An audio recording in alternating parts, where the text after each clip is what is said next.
Et bienvenue sur le podcast multi-TCG La Belle Carte. J'espère que vous allez bien, que vous venez du podcast lié à Magic, qui était très dense. On a raconté pas mal de choses et on espère que ça vous a plu. On a raconté notre vie aussi en partie.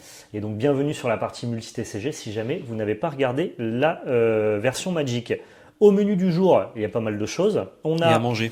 Le tournoi de l'Orcana, notamment les Disney l'Orcana Challenge qui ont été annoncés. On vous en parlera de notre petite expérience personnelle. Je vous parlerai d'une annonce faite par le média Gus & Co. Ensuite, on ira s'intéresser à la feuille de route de l'Organized Play Alter TCG parce qu'ils ont enfin divulgué comment ça allait fonctionner. Et franchement, c'est assez hypant. Toi qui voulais t'y mettre, tu vas kiffer, je pense. Parfait. On parlera du Pro Tour de Flesh and Blood à Los Angeles et Cocorico, on a un Français qui a brillé et ça fait plaisir. On ira ensuite s'intéresser à la nouvelle extension de Flesh and Blood, Part of the Mistveil. Il y a 2-3 annonces sympathiques à traiter qui sont liées à ça. Et ensuite, on verra quelles sont les sorties pêle-mêle pour que vous puissiez préparer votre portefeuille aux prochaines dingueries. Sachant qu'au moment où on sort le podcast, on n'a pas encore la date de sortie de Star Wars Unlimited. Mais au moment où vous le regardez, à mon avis, allié pour le chapitre 2. Petit quiz à la fin et on se quitte bons amis. Ça vous va ? Vous mettez un petit pouce bleu, vous vous abonnez. On fait comme ça. Et on est tous contents. Allez, parlons de Lille. Le tournoi, le plus gros tournoi jamais conçu avec 50 places. Ouais, alors en gros, je refais un peu la genèse. Qu'est-ce qui s'est passé ? L'Orcana a annoncé son circuit compétitif, avec notamment les Disney l'Orcana Challenge, qui sont des énormes conventions avec un tournoi open, où vous pouvez venir pour faire de la compétition. On a une vidéo qui est dédiée à ça sur notre chaîne Lorcana, que vous trouvez directement dans la description, où on décrypte un petit peu toutes ces annonces compétitives. Il se trouve que sur ces énormes tournois open, les Disney Challenge, il y en a plusieurs aux États-Unis et plusieurs en Europe, et que l'un de ces Disney Lorcana Challenge en Europe était à Lille. Grand bien se fasse, on s'est dit avec le PL, premier, ouais. La belle carte va monter au tournoi et on va aller rosser du menu fretin. C'est vous le menu fretin. Donc on était... Et le rosseur, c'est nous. Oui. Et on était plutôt chaud. Il y a énormément de hype évidemment. Et donc, un peu trop peut-être. On savait que les places étaient en vente, je ne sais plus quel jour, à 15h pile. Le lundi. Et on se doutait que ça allait être chaud, qu'il y allait avoir quand même beaucoup de demandes. Ah non, moi j'étais benet moi là-dessus. Hein. Toi tu étais benet. J'ai dit bah, je vais prendre ma place quoi. À l'instar de One Piece où tous les tournois sont assez pleins. Bon, moi je me suis dit... on va quand même se connecter le lundi à 15h, tu vois, histoire d'être sûr d'avoir notre place. Je pensais pas non plus que ça allait être zinzin. À la base, même PL, il était en stream, il me dit vas-y, prends ma place, je te rembourserai après, tu vois. Et puis là, moi, je commence à voir sur Twitter pas mal de gens qui commencent à discuter, à parler, à dire oula, ça va être chaud, faut se battre pour les places, pré-shoter, rentrez votre carte, créez votre compte mêlé. Soyez prêts pour que dès que ça ouvre, vous cliquez, tu vois. Ouais. Donc j'envoie un message à PL, je dis écoute gros, je vais pas prendre ta place. C'est toi qui vas le faire. Tu vas prendre ta place, tu vas créer ton compte sur Tournament Center, tu vas enregistrer ta carte. Bref, on était prêts, régu, 15h pétante. On est sur le site. On est là. Prêt à cliquer notre place pour Lille. 15h30 sold out. Pas de place. Non, pas 15h30. 15h30 secondes. 15h30 secondes. 15h0030. 15h0030. Pas de place. Terrible. Terrible. Il y a même la page, moi je l'ai vue. J'ai vu cette page délicieuse avec écrit 1 cliquer, ajouter au panier. Ça marchait pas. J'ai refresh à 15h. Petit macaron. La page elle est jamais revenue. Quand elle est revenue à 15h01, sold out. Ciao. Moi j'avais 2 pages et je faisais refresh.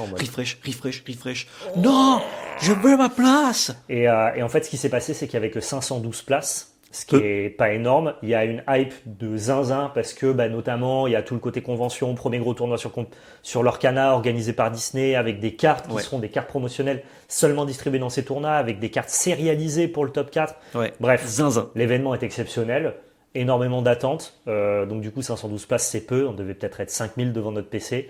Donc tout est parti instantanément. Cela dit, ce qui est important, c'est que l'organisateur auquel l'organisation du tournoi a été déléguée, c'est Tournament Center, notamment ceux qui font les tournois Flesh and Blood en France et qui, ma foi, de mon expérience, sont plutôt très bons. Tournament Center, ils ont dit ok, c'est fait au Grand Palais de Lille. Nous, dans le Grand Palais de Lille, on a fait des tournois Yu-Gi-Oh! À 2500 joueurs. Donc finalement, nous, 512 places, on peut largement pousser les murs.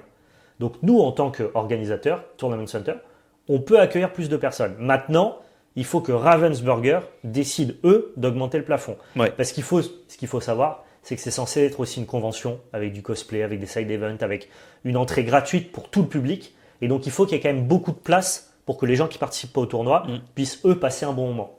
Donc finalement, ce que les gens peuvent penser comme étant des places très réduites pour 512 places, si jamais à côté tu as une énorme convention qui peut accueillir 3000 personnes, bah, c'est normal de faire que 512 places. C'est littéralement ce que fait la Magic Con à Magic. Quand tu as le gros Showcase Challenge, il doit y avoir 300-400 places et derrière tu as toute la convention, quoi. Ouais. Donc c'était c'est logique, hein, mais c'était plus ou moins logique. Par contre, c'était très frustrant pour nous. Et Ravensburger a fait un communiqué en disant qu'ils ont pris en compte les demandes et l'attente démesurée sur ces Disney Lorcana Challenge et qu'ils allaient communiquer très prochainement sur l'augmentation des plafonds possibles dans les différents événements. Donc on croise les doigts, il devrait y avoir quelques places qui vont se rajouter. Il faudra encore une fois être devant son PC, être devant prêt pour cliquer les places. Il n'y en aura évidemment encore pas pour tout le monde. Mais qui sait, peut-être qu'ils peuvent rajouter 500, voire 1000 places, on ne sait pas. Donc, je pense que tenez-vous au courant si vous aussi 500, vous n'avez ça pas se votre place. Ouais. Ah, mais 500 c'est sûr. De toute façon, ils augmentent pas le plafond si c'est pas pour doubler. Il y a 2 chaises qui sont libérées. Mais les gens estiment que pour répondre vraiment à la demande, il faudrait faire 1000-1500 places de plus. Ouais. Tellement c'est demandé. Je crois qu'ils avaient estimé entre 3 et 5 000 personnes qui ont essayé d'avoir une place. Mais ça m'étonne pas du tout. Donc, dans tous les cas, ce sera chaud. Moi, j'ai eu la chance d'avoir ma place à la deuxième vague. À 17h, en fait, il y avait des paniers qui ont été non validés, vidés, etc. Mais ça avait bloqué des places. Et du coup, ils ont remis toutes ces places en même temps à 17h. Et j'ai pu, en refreshant, avoir une fenêtre de tir. Et du coup, j'ai eu ma place. Baptiste, lui, l'a eu à 15h. Baptiste a eu sa place à 15h. Toi, tu as eu ta place à 17h. En plus, c'est moi à 16h50. Je te dis, PL, va à 17h. Il paraît que les paniers se vident. Parce que nous, on était tous là. J'avais déjà vu sur Twitter, j'étais comme ça, moi. Les créateurs de contenu sur Twitter, ça parlait et tout. Il y avait des gens qui disaient en mode, oh, j'ai eu ma place. Parce qu'en fait, il y avait même la tech. Les gens refreshaient tous les 20 minutes. Parce qu'en fait, les paniers se vidaient toutes les 20 minutes. Ok. Donc, tu as des gens qui avaient eu des places aussi à 16h40, tu vois. Ah, je savais pas. Et donc, je dis, vas-y, PL, va à 17h et tout. Et finalement, vous avez tous les deux eu votre place, mais pas moi. Donc, j'espère que j'aurai ma place sur la seconde vague. Sinon, en vrai, tu y vas. Ciao Lille. Tu t'assois tout au bout, dernière table, juste après. Et tu appelles un judge, tu dis, bah, j'ai pas d'adversaire. J'ai pas d'adversaire. 1-0. Ronde 2, j'ai pas d'adversaire. Trop bien. 2-0.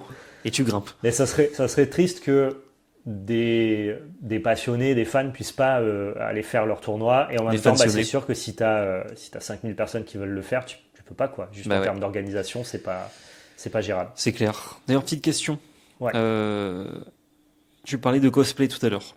Ouais. Mais est-ce que du cosplay Disney, ça s'appelle pas un employé Disneyland Paris? C'est un employé à Disneyland Paris, ouais. Sachant qu'à Disneyland, t'as pas le droit de te cosplayer. Oui, mais non. Parce que les gens sont déjà... Donc, du coup, ils vont se régaler à le faire au Grand Palais à Lille. Ou alors c'est les gens de Disney qui arrivent. Non, je pense qu'ils vont autoriser le cosplay pour ça. Ouais. Ça me paraît plus logique. Logique, quoi. C'est mieux, ouais. Ah, c'est marrant. Ok.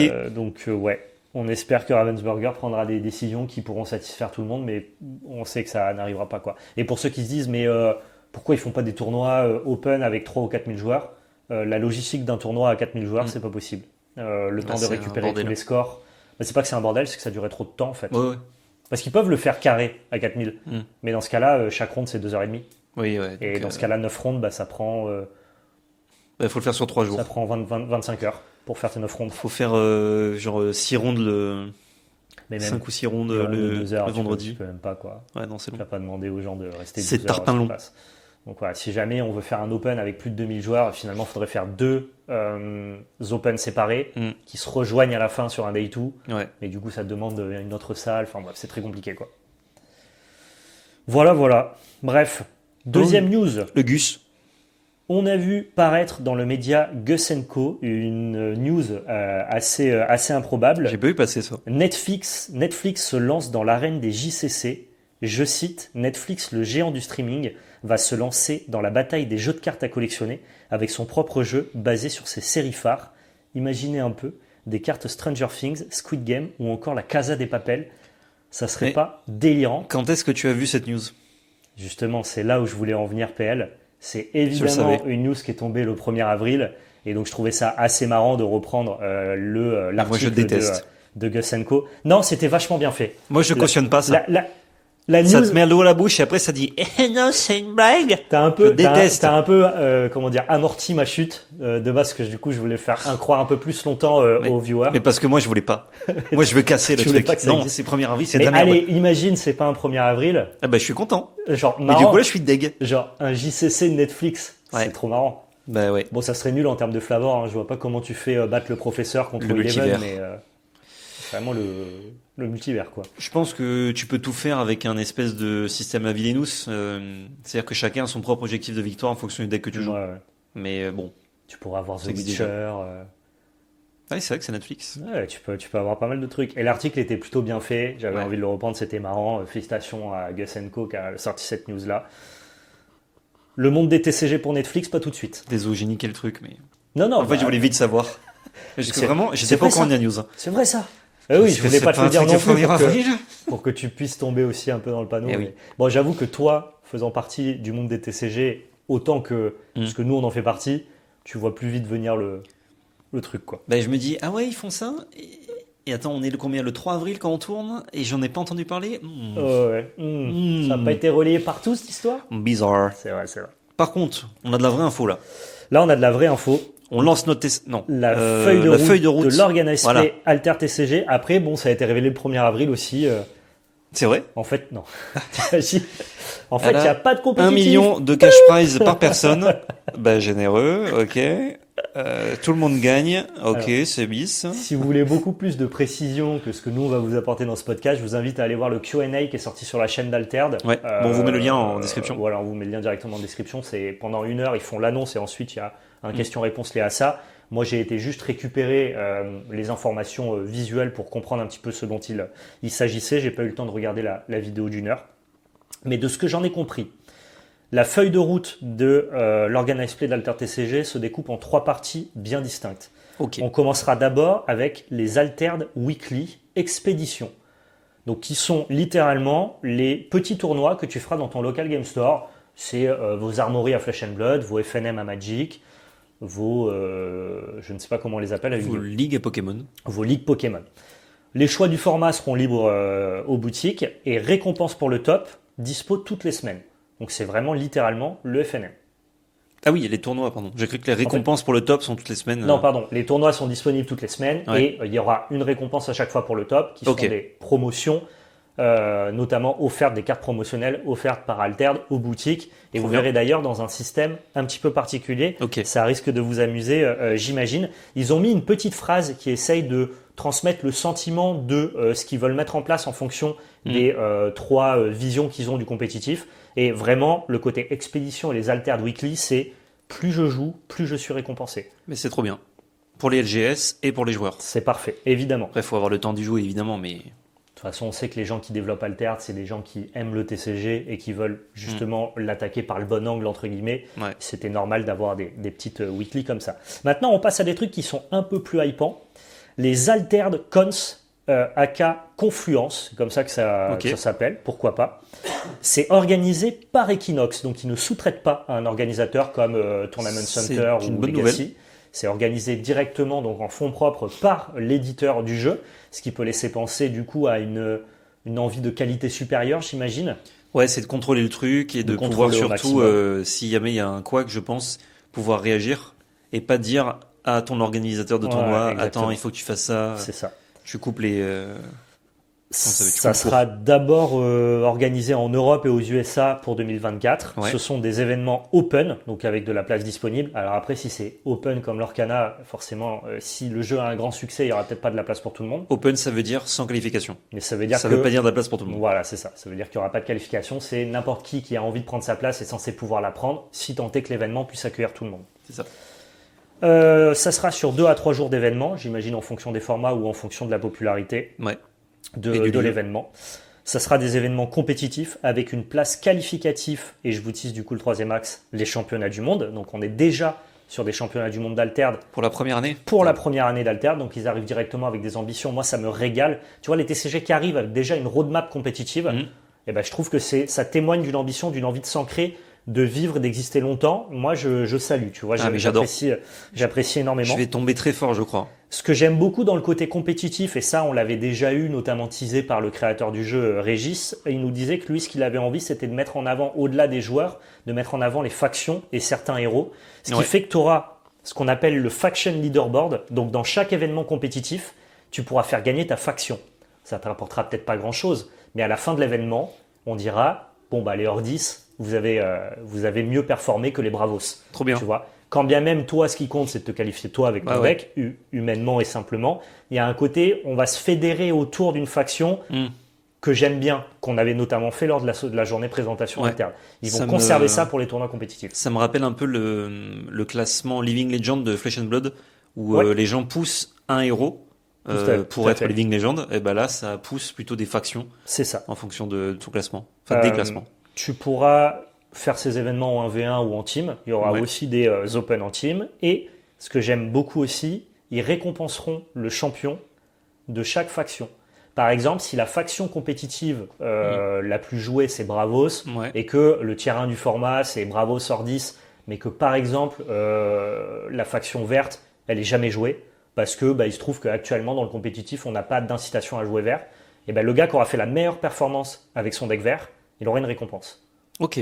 Donc ça pousse aussi, entre guillemets, à l'exotisme, parce que dans ce cas-là... Oui, si tu peux être le meilleur des exotiques, exactement, ça marche bien. Tu ne te qualifieras pas au World comme ça, tu n'auras pas la meilleure des récompenses, mais on viendra un petit peu à l'instar des tournois vintage, où on récompense le meilleur deck Unpower. Ouais. Et là, ils ont vraiment cette envie de, ok, le compétitif fait que toutes nos factions ne pourront pas être jouées, on vous donne une incitation à aller vers la diversité. Et ça, c'est giga malin, je trouve. Ouais, grave. Ça c'est bien pensé, c'est genre, tu parles à tout le monde, quoi. Ça avait été annoncé depuis longtemps, c'est confirmé, évidemment. La petite phrase, le catch, la catch-phrase, c'est « Tous les participants devraient toujours repartir avec un souvenir inoubliable ». De belles promesses, maintenant on a le temps. Faites-moi gagner, comme ça je me rappelle toute ma vie. Attention Alterne, vous mettez la barre très haute, donc nous on ira tester ça sur place, bien évidemment. Ouais. Et enfin, troisième axe, championnat du monde dès 2024. Ah ouais, donc il aura lieu en 2024, c'est pas les qualifs en 2024. Je sais pas. J'ai pas écouté la vidéo, j'ai seulement vu la... Parce que il y a beaucoup de genre TCG ou jeux ou peu importe qui font un circuit de qualification sur une année. Peut-être. Et les Worlds de ton année, en fait, c'est l'année d'après. À prendre avec des pincettes, j'ai pas plus d'infos. Allez écouter pas étonnant. La vidéo. Donc, en tous les cas, tu commenceras dès 2024 à être qualifié à minima. Altered World Tour 2024. La catchphrase, c'est une couronne pour le champion. On n'a pas plus d'infos, mais entre parenthèses, probablement organisé à Paris. Donc c'est assez logique. Facile pour nous de nous déplacer, même en tant que spectateurs. Ouais. Par exemple. D'aller caster ça sur place. D'aller caster ça sur place. Altered, si vous voulez glisser dans nos DM, glisser dans les vôtres. Moi, je suis un surfeur. Hein, ça se fait de zinzin, là. Je vous dis ça comme ça. Imaginons. Imagine. Maintenant, petite chose supplémentaire dans cette roadmap du compétitif, on a ce qu'on appelle l'Adventure Pass. Oh. L'Adventure Pass, comme à Disney. C'est un pass de combat, littéralement. Sauf que ce pass de combat, tu débloques tes levels juste en participant à des événements. Donc tu vas faire... Je reviens, je vais jouer à Altered. C'est-à-dire que tu auras sur ta petite application, tu te registres à ton expédition, ton tournoi... de la semaine, eh bien tu avanceras de 1 sur ton petit pass de combat qui te débloquera une carte alternative, une carte supplémentaire, un foiler. Génial. Oui. Voilà. C'est un grand oui. Très bien pensé. Très bien pensé. C'est comme ça aussi qu'on peut lier de manière intelligente le numérique au physique. Quoi. On se le disait en mode, est-ce qu'avec cette appli, ils peuvent pas, parce que tu as forcément une appli pour gérer ta collection dans Altered, tes échanges, tes ventes, etc. On se disait, est-ce qu'ils peuvent pas s'en servir pour justement aller un peu plus loin? Et on s'était dit, je pense qu'il vaut mieux qu'ils se lancent et ensuite ils mettront en place des trucs comme ça. Mais en fait, ils ont déjà tout prévu. En même temps, quand tu arrives avec un système qui est novateur et qui veut vraiment essayer de mettre en avant le numérique et tout, tu es obligé, je trouve, d'arriver avec des propositions aussi fortes que celle-là. Ah ouais. Et c'est cool, c'est plutôt bien fait, bien pensé. En tout cas, nous, on sera là pour tester ça, pour découvrir ça. Dès juillet avec les boîtes Kickstarter et dès septembre pour la release qui a été repoussée d'1 mois, je le précise. La global release pour que tout le monde l'ait en même temps. En fait, il y a des zones du monde qui ne pouvaient pas l'avoir. C'est ça. En août, je crois que c'était. Exactement. Et du coup, ils ont dit, tant qu'à faire, 13 septembre pour tout le monde. Repoussé, on veut vraiment pas que des gens l'aient avant les autres. Kickstarter, c'est autre chose. C'est un autre produit. Mais genre la global release, il faut que ce soit tous en même temps. J'ai vu les petites photos, là, ça y est, tout est parti en impression à Cartamundi. Et donc du coup, ils montrent les uncut sheets. Très joli. Donc Altered, en tout cas, que du bon sur les annonces récentes. Après, c'était le 1er avril, donc je sais pas, peut-être. T'imagines? Encore on passe pour des cons là? En Moi, même je suis temps, content et tout. Et si en tu fait, fais des non. annonces cool le 1er avril et que tu fais juste, bah non, poisson mais, d'avril, nous on s'en fout. Si ça c'était fake, moi je vous dis là, j'ai kickstarté. Hein. Je rends. Je rends Je, le kickstart. je rends et puis je vomis quoi. Voilà, Je rends désolé. deux Non mais fois. moi je déteste le 1er avril, faut pas faire ça. Non, non, mais c'est pas vrai. Ça n'a pas été fait C'est le pas 1er vrai? avril. Non, c'est pas vrai, je rigole. C'est faux, j'ai inventé. Allez, donc du coup, News. prochaine news. Il y avait le Pro Tour Los Angeles Oui. à Flesh and Blood. Et il se trouve que ce Pro Tour a été remporté par un joueur français, un jeune joueur français qui de Qui a mémoire commencé il y a un a 24 ans, qui a commencé à jouer il y a pas longtemps effectivement. Donc le mec est très chaud. Mm. C'est Arthur Tré, félicitations à lui, qui est un joueur d'Uchronie à Paris. GG. Qu'est-ce que c'est le Pro Tour? Je remets vite fait quand même en contexte pour que les gens comprennent. Comme un Magic. C'est la plus haute compétition de Flesh and Blood. Ce qui était vachement intéressant, et c'est pourquoi j'ai aussi envie d'en parler, au-delà qu'un Français ait gagné, c'est qu'on avait un méta d'une diversité, un métagame d'une sainteté. Enfin, c'était vraiment plein d'héros étaient jouables. On savait pas vraiment quel était le deck qui allait gagner à la fin. C'était extrêmement ouvert, avec vraiment une diversité à la fois de héros et de classes qui était vraiment très très large. Genre, tu avais plusieurs héros de la même classe qui pouvaient être joués, tout en ayant plusieurs classes aussi différentes qui étaient jouables. Donc vraiment une espèce de validation d'un équilibrage très élégant et surtout très pertinent de la part de LSS, l'éditeur du jeu. Et moi, un truc qui m'a genre vraiment impressionné, quand tu prends donc le finaliste joué avec Dromai, qui est une illusionniste dragonique, enfin le gagnant pardon, contre le finaliste qui jouait avec Dorinthea, qui est une guerrière, et le deck le plus représenté de la salle est estimé comme étant, pas forcément de très loin, mais le meilleur deck du format, c'est Kaio, qui est un deck brut. Eh bien, Ok. j'ai Qui trouvé est ça, récent en plus. qui est très récent, Avec c'est Heavy ce Hitter. que j'allais te dire. Ouais. Dromai, c'est un héros qui est sorti il y a à peu près 5-7, qui a affronté Dorinthea, qui est Premier le set. premier héros du jeu, et le deck le plus représenté était un héros qui est sorti dans la dernière extension. Ouais. Donc tu as un panel T'as de tout quoi. en fonction où tu t'es mis à l'époque à laquelle tu as pris Flesh and Blood, que ce soit au début, au milieu ou à la fin, et ben tu as un deck compétitif qui n'a pas à rougir Ok, dans stylé, ça. un événement compétitif comme celui-là. Et ça, j'ai trouvé ça assez impressionnant, quoi. C'était Bah ouais. assez ouf à regarder. Si vous Trop n'avez pas bien. vu la finale, je vous invite à aller la regarder. Ça a été commenté en français sur la chaîne de Eevee_Inters. Et non pas Eevee Eaters. Heavy Hitters, la C'est dernière pas extension. Eevee Eaters, là c'est Eevee Inters. Ok. Donc IN-2-T-E-R-S, je crois.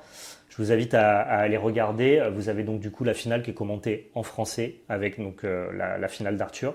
Et c'était pareil, une finale qui restera dans l'histoire, jusqu'à ce qu'une nouvelle finale la dépasse en termes de plaisir de jeu. Mais là, c'était vraiment délicieux, quoi. Stylé. Ensuite, on continue sur Flesh and Blood, Oui. en parlant de la Ils ont nouvelle fait extension. 2-3 annonces en même temps. Ils ont fait 2-3 annonces en ce moment, ça bourre de fou pour Flesh and Blood. Part of the Mist Veil, qui est l'extension extrêmement attendue. C'est en sortie le 31 mai.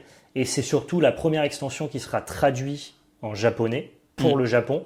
Et donc, à ce titre-là, il y a pas mal de clins d'œil ou entre guillemets d'éléments qui prennent part dans la culture japonaise, histoire d'aller draguer ce marché-là, même s'ils sont déjà plutôt chauds de Flesh and Blood. Donc Part of the Mist Veil, ça a l'air d'être très mystique, très... Même tu vois les héros qui ont été divulgués, ils sont très culture japonaise, je trouve. Ouais. Donc tu as notamment Enigma, qui est la mystique illusionniste, tu as Nu, qui est le mystique assassin. Ça, on vous les affiche là, vous les voyez là à l'écran. Tu as Zen, qui est le ninja mystique. Les cartes sont magnifiques, les héros Marvel vont, à mon avis, s'ils remettent des héros Marvel, s'arracher à prix d'or. Il y a notamment le Calling qui sera joué aussi au Japon. Donc les Calling, c'est comme les Disney Lorcana Challenge ou les Magic Con à Magic. Donc ça y est vraiment, Flesh and Blood s'empare du marché japonais. Tout le monde a giga hâte, tout le monde est extrêmement hypé. Et en plus, ils ont fait une carte promotionnelle exclusive pour les AP au Japon, qui est une version alternative d'un héros avec un art un petit peu manga. Ouais. Elle est belle. Mais les gens vont être fous. Et Zinzin, je peux l'afficher, je peux la trouver. Ouais, je vais te la montrer. Nickel. Les gens vont être fous. Enfin, donc, je demande ça pendant que les gens la voient, c'est la magie. Ouais. Vous la voyez chez vous et franchement, c'est très stylé. Donc, j'ai hâte de pouvoir goûter un petit peu à Part of the Mist Veil. Ça a l'air stylé. Fun fact, un ami que nous avons en commun qui aime beaucoup le jeu, Ouais. Lancelot, Oui. il va au Japon. Ouais, le 31 mai. Non. Ah. Il va au Japon et quand il revient, ça sort un mois après. Ah, dommage. C'est dommage, hein. Triste pour lui. Mais voilà. Il m'a dit ça, il avait le démon intersidéral. Après, nous, on aura les cartes en français et en anglais. Oui, hein. oui. Mais tu vois, comme tu dis, carte promo exclusive AP. Pour la promo exclusive il AP pouvait faire Japon, une petite ouais. AP là-bas, quoi. Et Il non. aurait pu faire une petite AP là-bas, ouais, Et c'est non. clair. RIP. Et c'est marrant, je trouve qu'un TCG comme ça qui drague le marché japonais fasse sortir son set qui sera le premier traduit en japonais dans un set qui est. C'est comme si le premier set traduit de Magic c'était Kamigawa. Tu vois. Ouais. Il y a vraiment une ambiance japonaise Bah pour ouais. venir être. Ouais, c'est fait exprès Ah ben c'est tout à fait fait exprès. de leur part. Je pense Mais qu'ils avaient prévu depuis un moment. Ouais. Mais c'est giga malin de le faire comme ça, je trouve. Ouais. Ça fait sens, ça vient naturellement bien taper à la porte du marché japonais. Et pour Flesh and Blood, qui est en train de devenir vraiment un acteur, peut-être pas encore majeur du TCG, parce que One Piece fait des ventes interstellaires, mais je trouve que si jamais ils prennent définitivement au Japon, c'est plié, réglé pour eux, quoi. Ah ouais. Mais je pense que Flesh and Blood aura ce côté, on en parle souvent de toute façon de ce TCG, hein, mais ce côté solitaire. Tu vois, il fait les choses dans son coin. J'ai pas l'impression qu'il soit mêlé aux autres TCG. Il vient pas d'une licence. Et C'est ouais, le seul il vient pas d'une TCG licence capable aussi, ouais. de percer sans licence, je trouve, à ce point-là. Et à l'image de Magic d'ailleurs. Qui, Ouais, bon, maintenant exactement. Magic prennent plein de licences. Ouais, mais à part Magic, de genre, base. je souhaite ça à Alterne, mais je connais pas de TCG qui perce comme ça sans licence. Ouais, c'est vrai. Effectivement, maintenant que tu le dis. Mais j'ai cette image de pardon, de Flesh and Blood d'un TCG. Tu sais, il fait les trucs très bien dans son coin. Et tu sais, de temps en temps, on le regarde. Quand on n'y joue pas, évidemment. Ouais. On se dit, ah, ça marche bien pour lui, c'est cool.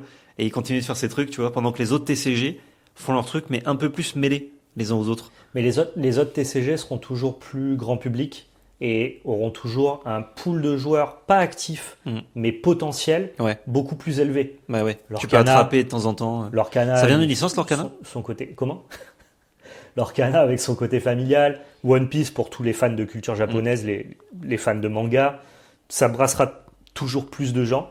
Mais en termes de joueurs compétitifs et cette sensation de prendre part à un TCG qui lui a vocation à exister longtemps, je pense que Flesh and Blood est bien devant Lorcana et One Piece actuellement. Tu as ce sentiment Ouais. quand tu joues à Flesh and Blood de ok, je joue à un truc comme Magic, quoi. En fait, je joue à Magic, c'est juste que c'est un autre. Ouais. C'est pas la même règle, quoi. C'est pas les mêmes règles, c'est un autre univers, mais tu fais partie d'un truc qui va s'inscrire dans le temps, quoi. Et moi, je suis content pour eux. C'est un jeu qui me tient Ouais, il particulièrement à cœur. Et typiquement, il y a un autre jeu qui est sorti aux États-Unis qui n'a pas de licence, qui est pas basé sur une licence, c'est Sorcery. Et Ouais. tu peux que lui souhaiter une évolution à la Flesh and Blood, quoi. C'est exactement ce vers quoi Ouais. tu peux vouloir tendre, quoi. Mais ils ont pas l'air de. C'est pas trop le bail, quoi. C'est plutôt prendre le temps. Ouais, mais Flesh and leur Blood modo. prennent leur temps, tu vois. Il n'y a aucun produit supplémentaire, t'as que 3 extensions par an. Le méta, il est T'en as pas giga. 4 à Flesh and Blood? Il me semble que c'était 4. T'en as peut-être 4, moins, C'est tous les moins 3 que mois. les 12 de Magic et Moins que 18 12 de de Pokémon, Magic. tu vois. Bah ouais. Mais je veux dire, t'as quand même la sensation quand tu joues à Flesh and Blood d'avoir le temps. Ouais. D'avoir le temps de jouer tes héros d'il y a 4 ans. Oui, le format de jeu. Jouer tes héros il d'il y a fait 6 ça, mois. Tu peux jouer le nouveau héros. Mm. T'as cette sensation de Flesh and Blood, tu le Prends consommes quand tu veux, un ouais. peu comme tu veux. Ouais. Et je trouve que Sorcery, si jamais le jeu venait à se démocratiser, devrait tendre vers ça, quoi.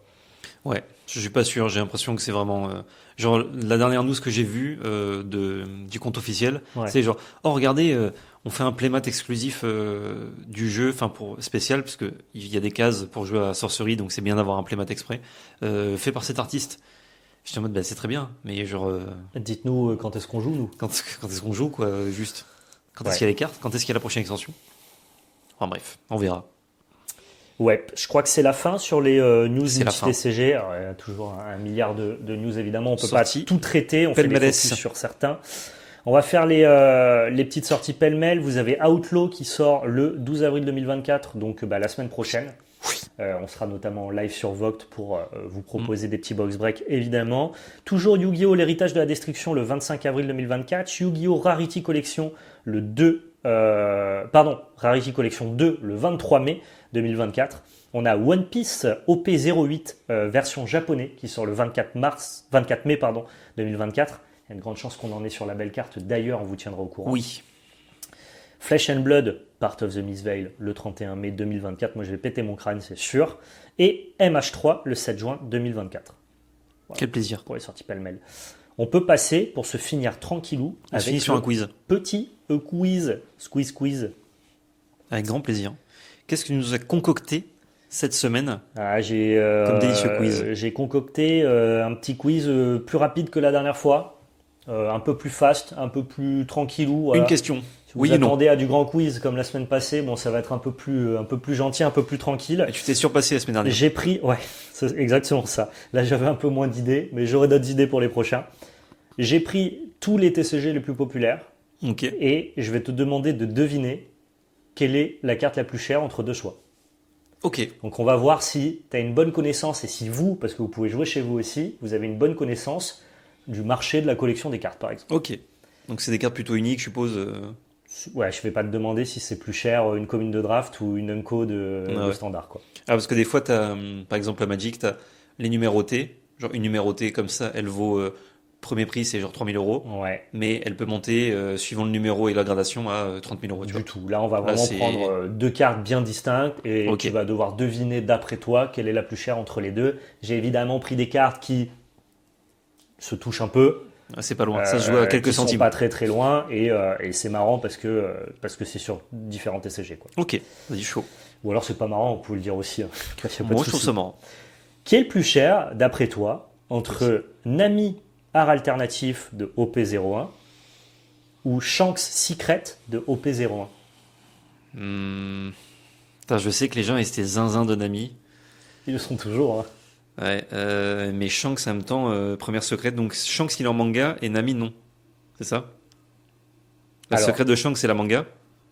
Il y a plusieurs secrètes de Shanks. Ah, et là c'est laquelle dont tu me parles? La secrète, pas la secrète manga. Ok. Ah du coup je dirais plutôt Nami. Bien joué, je voulais trixer comme ça. Putain, t'aurais pas dû me demander, t'aurais dû dire oh bah c'est Shanks. Si c'était genre la version manga et l'autre version basique, enfin manga forcément. T'aurais dit Shanks. Alors, à noter que pour la Nami art alternatif, je sais qu'il y a moyen d'identifier le first print par rapport au second print. Ok. J'ai seulement noté la carte second print qui doit tourner aux alentours des 150-200 euros. Je crois, j'ai pas le chiffre exact, je crois que le first print est au prix du Shanks Secret manga. C'est aux alentours des 1000 balles pour Nami Altart. Corrigez-moi si je dis des bêtises, mais en tout cas, je sais que le prix est délirant. Ensuite, tu vas me dire sur l'Orcana. Oui. Qui est le plus cher entre Ursula légendaire du chapitre 3 ou la bête légendaire grise du chapitre 2? Oh. En non-foil. En non-foil. Mais en foil aussi, si tu veux. C'est pareil, oui, de toute façon. C'est à peu près pareil. Tu fais x 1.5 de coefficient multiplicateur. Je dirais que c'est la bête du chapitre 2 qui est plus chère. Et c'est effectivement la bête du chapitre 2. Depuis la sortie du chapitre 3, tu as Ursula qui a un peu baissé et la bête, par contre, c'est le spike de zinzin, quoi. En même temps, tour 3. Ouais, mais pourtant, les gens jouent pas Morph, tu vois, ça joue plus, quoi. Non, mais ils ont fait un moment. Les gens ont fait. Donc, ils ont acheté pour faire. Ben ouais. Tu vas me dire à Magic, quelle est la carte la plus chère d'après toi entre un Ancestral Recall Unlimited ou un Mox de Saphir Unlimited pour refaire le débat qu'on a fait lors du live, lors du cast? Je dirais que le Mox, ça vaut plus cher. Le Mox de Saphir vaut plus cher de quelques centaines d'euros. Mais vraiment, j'ai cru que tu allais dire de quelques centimes. Mais c'est vraiment genre très très close. Ok. Et c'est le seul Mox qui vaut plus cher que Ancestral Recall. Parce que bleu. Parce que bleu, exactement. Bon, t'es bon pour l'instant là, putain, j'arrive pas à te trixer. C'est chaud, hein. Après, j'ai une chance sur deux. Oui, c'est vrai. Moi, je t'ai dit, c'est quelle carte? C'est plus dur. C'est plus dur. Mais tu pouvais trouver n'importe lesquelles parmi 10. Mais bon. D'après toi, quelle est la carte la plus chère entre l'Empereur Palpatine Showcase ou Leia Organa Showcase sur Star Wars Unlimited? Franchement, Leia Organa, parce que les gens pareil sont zinzin. Eh ben écoute, faut savoir que sur Star Wars, les gens sont moins zinzin sur les mangas. Palpatine est joué et Leia non, peut-être. Les deux sont joués. Ah, les deux sont joués, ok. Non, ben j'aurais dit Leia, mais. T'aurais dit Leia parce que communément dans les cartes Game Bandai, les personnages féminins ont tendance à coûter plus cher. Écoute, les fans de Star Wars sont moins. Ils préfèrent le pouvoir, l'ambition, le pouvoir du côté obscur. Palpatine est plus cher. Je peux te dire que le jour où il y aura une showcase de Leia en version Jabba, peut-être, ouais. Peut-être. Alors bien. Là, ou alors juste indétrônable la carte. On admet que les fans de Star Wars sont moins. Ils sont pas coquins. Moins coquins. Ouais, ils sont coquins. Vous êtes coquins. Mais tout le monde est coquin. On a le droit. Où on peut trouver l'empereur Palpatine très séduisant. Vous êtes coquin bizarre. En vrai, Vous êtes coquin bizarre. Je juge pas. Hein. honnêtement, la Vous carte êtes coquin showcase de bizarre. Palpatine, elle est ouf. Elle est très stylée. Donc, empereur Palpatine, c'est la deuxième showcase la plus Ouais. chère. Et si j'avais vu le skin, parce que j'avais pas vu les deux cartes, est-ce que Mm. j'aurais trouvé, je pense, ou Non, je pense pas. non, les deux sont stylés. Moi, je trouve que le Palpatine est plus stylé. Mm. Parce qu'il vraiment, il est avec sa capuche, un peu tapis Est-ce qu'il dans fait l'ombre. comme ça? Non, il fait pas en mode. Non, non. Il est vraiment genre en mode. à mon pouvoir. Il C'est est, pas ça. il est dans son fauteuil avec sa petite capuche. Il est un peu dark. Ok. Dark Sidious, quoi. Et un peu Dark Sidious, ouais. Il est un peu Dark Sidious. Quelle est la carte la plus chère entre le dragon blanc aux yeux bleus Ghost version fantôme du passé Mhm. à Yu-Gi-Oh! Ou le dragon ailé de Ra Ghost version dueliste légendaire? Un dragon blanc aux yeux bleus. Ah ouais, dragon blanc aux yeux bleus. Ah ouais. Le dragon ailé de Ra, c'est celui que j'avais. Tu te souviens?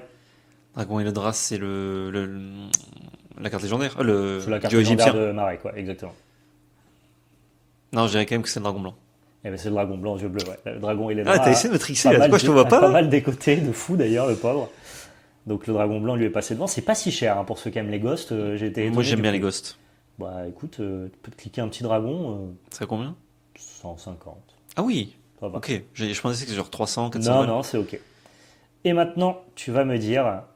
Elle s'est pas finie d'ailleurs. Je dis et maintenant comme si c'était les Et derniers, c'est pas maintenant, les derniers. la prochaine. Oh, franchement, Ah, il est pas si court le jeu, c'est bien. À Flesh and Blood, Blood. quelle est la carte la plus chère entre la Fiendal Spring Tunic Extended Art Rainbow Foil promo ou alors l'Heart of Fiendal Cold Foil?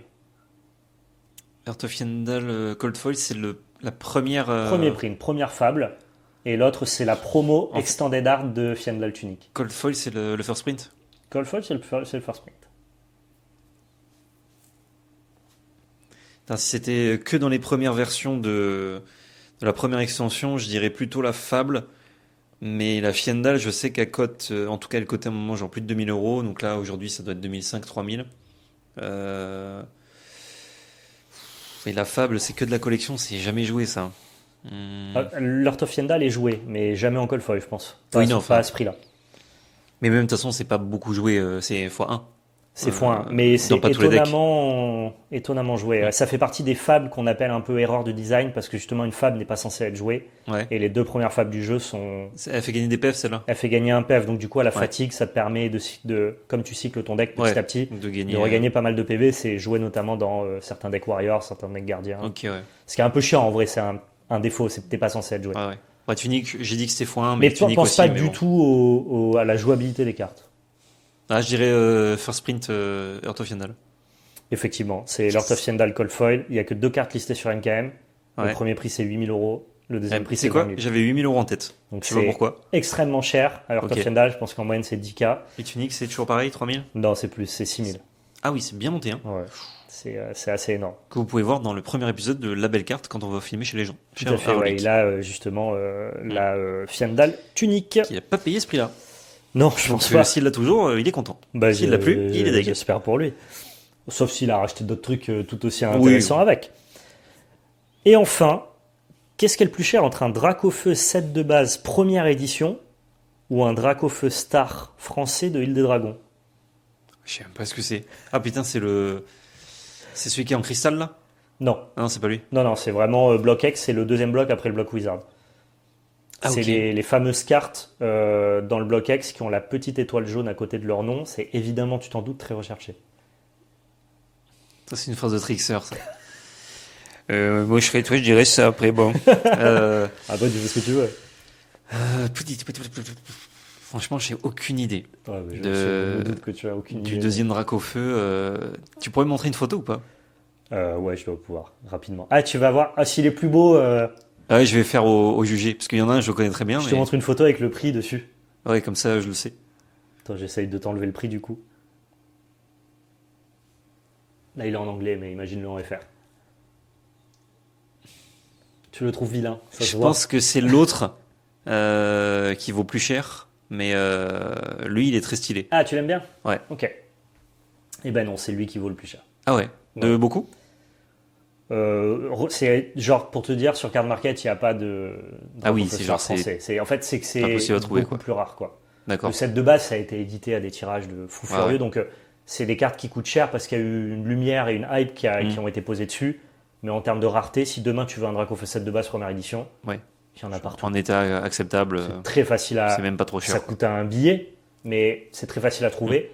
Un Dracofeu Star, une star française, Ouais. c'est vachement plus dur. En vrai, si tu veux un Dracofeu 7 de base pas gradable, on va dire, Pas gradé. mais pas éclaté, Bon, on va dire s'il est gradé, il est PSA 6, tu veux dire PSA Ouais, 6, voilà. 7 en première édition. ouais.